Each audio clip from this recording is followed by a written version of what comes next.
Welcome to this lecture series of Fourier transform. So if we want to know about the Fourier transform, the definition is there is such a transformation technique which transforms signal from continuous time domain to corresponding frequency time domain, and for both periodic as well as aperiodic signal, Fourier transform can be possible. And the merits of Fourier transform is the first one is the uniquely recovered is possible for any original time function, and the convolution integral can be evaluated using Fourier transform.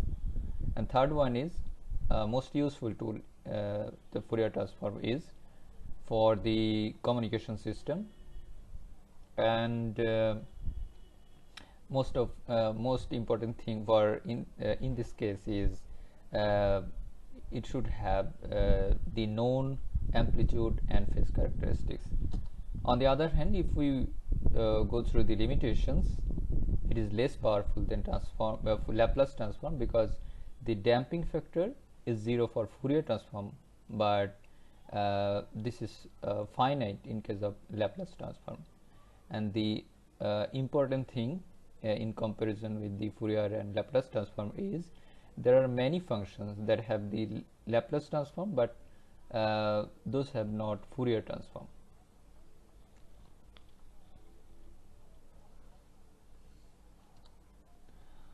So if we want to discuss about the Fourier transform, how to evaluate the Fourier transform of any functions. Firstly, if we consider a function xt is equal e to the power at u minus t. So if this is the function that we need to transform in Fourier transform, so by definition of Fourier transform, we need to integrate this term from minus infinite to infinite, and this was the xt. So according to the definition of Fourier transform, we need to integrate this part in accordance with the e to the power minus j omega t. This is the definition of Fourier transform. I again repeat this. So this part is xt. We need to evaluate the integral from minus infinite to infinite in accordance with the multiplication of e to the power minus j omega t, and the operator is dt. So as we know that u minus t, actually the time reversal of unit step function. So we have the value from minus infinity to 0 for in this function. So although we need to integrate from minus infinite to infinite, however, as we have only the value, the magnitude of that function is 1 from minus infinite to 0, so we need to integrate from minus infinite to 0, and if we separate this range from minus infinite to infinite in two parts, like minus infinite to 0 and 0 to infinite, then 0 to infinite term would be 0, because for in case of u minus t in the range of 0 to infinite, this term would be 0, as we have discussed in class and in some videos. So basically in this stage we need to integrate from minus infinite to 0, and our the value of that term is 1 actually, as we know. So our ultimate goal is to integrate this e to the power at e to the power minus j omega t dt. So after evaluating this term through this process, we will finally get the result 1 divided by a minus j omega.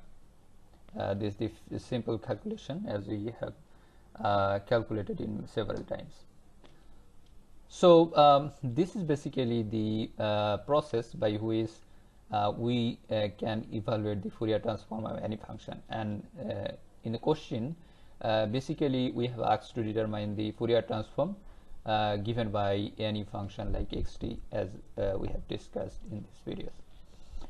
So if we think another function xt, which is t to the power minus kt ut, then by definition we need to integrate minus infinite this xt from minus infinite to infinite.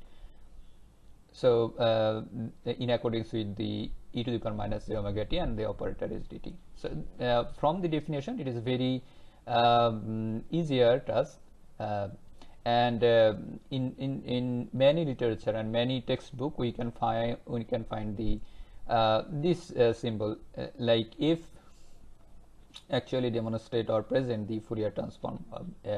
This was the xt as given here. So by definition, I again repeat this, we need to actually evaluate in this integration. This is xt, and in accordance with the e to the power minus j omega t from minus infinite to infinite. So as this is the unit step function, we are very familiar with that, and the unit step function has only the value, as we know the magnitude of unit step function is 1 from 0 to infinite.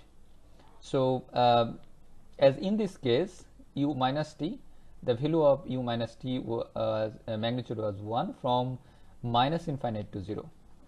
Okay, so as we don't have any value, or the value was 0 of ut in case of minus infinite to 0, so we can separate, or you can divide this integration part. So we would only get the value 1, which is 1, which has multiplied in this case, and the integration limit will be changed from 0 to infinite.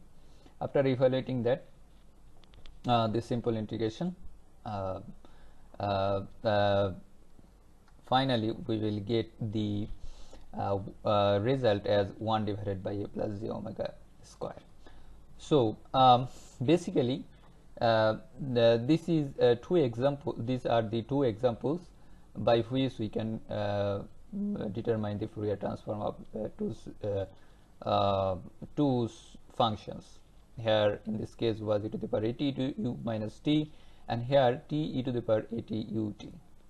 And whenever you are being asked, or when you will be asked that you need to determine the Fourier transform of any function, that simply you should put this xt here in accordance with the e to the power minus j omega t minus infinite to infinite, and the operator would be dt.